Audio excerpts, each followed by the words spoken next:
All right, welcome to another explainer.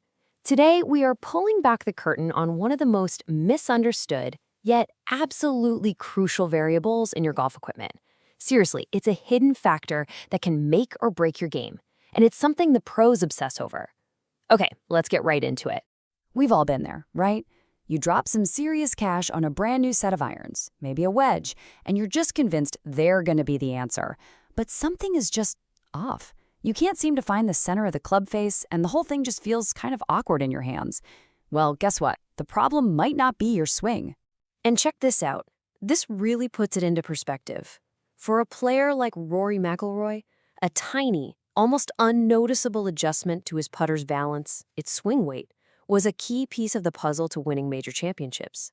That, right there, is the power of getting this one little thing right. So let's get into it. And I want to be clear, this is not some secret sauce that's just reserved for tour pros. No way. Understanding this concept is fundamental for every single golfer out there who wants to strike the ball better and, more consistently. This quote just says it all, doesn't it? It doesn't matter if you're a top-tier tour pro or, as he puts it, a happy hamburger who can't find the fairway, getting this right is completely non-negotiable for performance. It's the universal secret to making a golf club work for you, not against you. Okay, so what exactly is swing weight? You hear the term thrown around a lot, but honestly, very few amateur golfers really get what it means. It's less about some number on a spec sheet, and really, it's all about how the club feels when it's in motion. Here's the number one thing you got to get straight in your head. Swing weight is not the total weight of the club.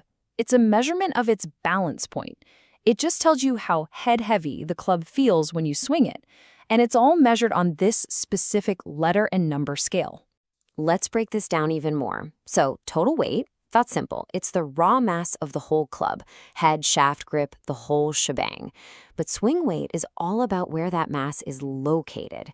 You could literally have two clubs with the exact same total weight, but if one has just a little more weight in the head, it's going to have a heavier swing weight and feel completely different in your hands. Now, to really see this in action, let's look at a real-world example. Here we have a high-end wedge, and it's being measured on a digital swing weight scale. Okay, so the initial reading comes in right at D4.1. Now, just watch what happens next. We're now going to add just 1 single gram to the club head. Just to put that in perspective, that's about the weight of a dollar bill. It's a change so tiny you would barely even feel it in your hand, but in the physics of a golf swing, oh, it's a huge deal. And boom, there's the proof. That 1 single gram jumped the reading from D4.1 all the way up to D4.5. The rule of thumb here is that just 2 grams of weight added to the club head increases the swing weight by 1 full point, like going from a D3 to a D4. It is incredibly sensitive. And just so you have a frame of reference, most off-the-rack men's clubs, the ones you just grab at the store, they're built to about a D3. That's the standard baseline. But as we're seeing, standard is rarely going to be optimal for any single golfer.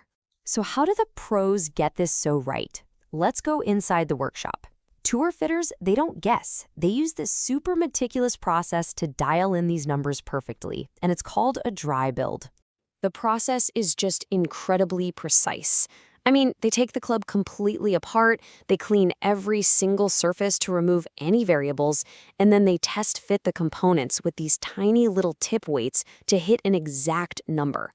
They even have to account for the weight of the glue, the epoxy, that's going to be added in the final assembly. Now that is attention to detail. Now, fitters have a few tools for these adjustments. You've probably seen lead tape on a pro's club, right? That's kind of the quick and dirty fix for testing on the range. But for a permanent, totally invisible solution, they'll use these precise tip weights that go right inside the shaft. And for the absolute ultimate level of precision, they can even mix lead powder directly into the epoxy itself. Okay, so we've seen the how, but let's connect all this back to the why. How does all this technical, nerdy work in the shop actually translate to your performance out on the course? Well, it's really all about consistency. If a club swing weight is too light for you, you can't feel where the head is during the swing. You completely lose your timing and start hitting the ball all over the face. Now, if it's too heavy, you struggle to control the bottom of your swing arc, which leads to all those nasty fat and thin shots. Either way, your ball striking just tanks. And this is especially critical with your scoring clubs. Because wedge shafts are the shortest ones in the bag, you actually need a heavier swing weight, a more pronounced head feel, so you can control the club and deliver it precisely to the ball on those really delicate shots around the green. So, what's the big takeaway from all this? What is the one thing that separates a truly custom-built set of clubs from one you just grab off the shelf? Well, it all comes down to one single constant.